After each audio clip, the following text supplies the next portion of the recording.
That is a big difference between Romney and Ron Paul, who is polling a close second here.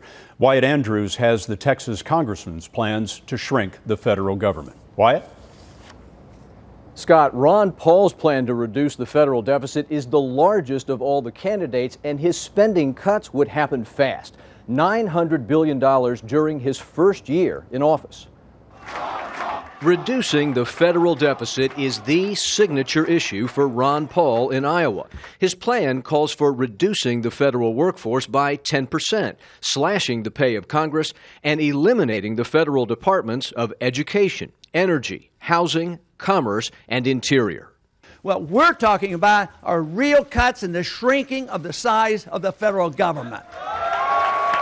The largest cut he proposes would end all spending on U.S. troops overseas, starting with Iraq and Afghanistan, then possibly Japan and Korea.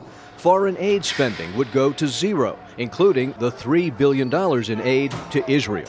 We don't need foreign aid. We need more help here at home. But cutting off aid to Israel and reducing America's global reach would get very little support in Congress. So we asked Paul about that in Des Moines. How do you pass a plan this big, even through a Republican Congress? Well, obviously you have to bring a coalition together, but you have to change people's minds too. And this is what is happening today. Like 4 years ago, there wasn't near the support for coming home from overseas. Today it is.